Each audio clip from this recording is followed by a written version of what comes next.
MAFS. The most unhinged time of the year. The most recent scandal to rock the totally authentic show about finding love is a surprising crossover between the MAFS and The Bachelor universes.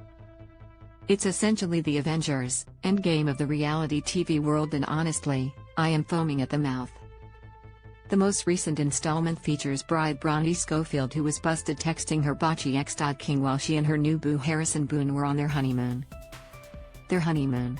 The So Dramatic podcast revealed that Bronte and Todd, the runner-up on Ali Ejin's season of The Bachelorette, dated on and off for years. They have gotten back together and tried to make things work many times since, a mysterious source told the podcast. After their most recent split in February 2022, Bronte got the call to be on MAFS. Apparently, she initially said "Nah, I'm good," but eventually changed her mind, because who can say no to that sweet influencer life? Sources told So Dramatic that Bronte and Todd's rela was nothing romantic and that she was quite upfront with her Harrison about their friendship. Bronte told Harrison from day one.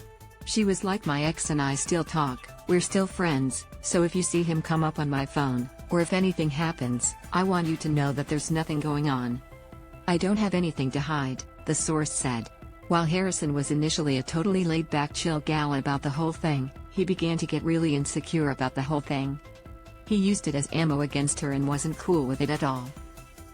And honestly, that's a little pot calling the kettle black, given that he was exposed in the first EP for flirting with ex-Bachie star, Abby Miller, not to be confused with the Abby Lee Miller of iconic hit, Dance Moms.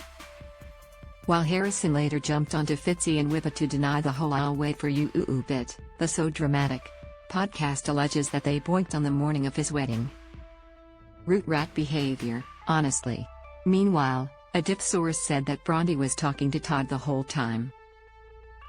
She was on her honeymoon and she was talking and texting him non-stop. The tea. It's scalding. But babes, there's more. Besties and eternal sleuth digger So Dramatic also unearthed some fresh comments from old mate Todd on an old photo of Bronte's which pictured her and Jessica Tomlinson, the Bachelor star who sabotaged her wedding. "Throwback to happier times," he said. "1 minute silence for all the fallen snakes," Bronte replied, referencing Jessica, who allegedly conspired with MAFS producers to spill the tea on Harrison's horndog ways. The So Dramatic insider reveals that Todd will also be coming up a lot on the show. Here's praying for an old-school gladiator-style showdown, PLS. "Honestly, there's a lot going on here and quite frankly, I'm exhausted. You get a Bachie boo. You get a Bachie boo. Everyone gets a Bachie boo.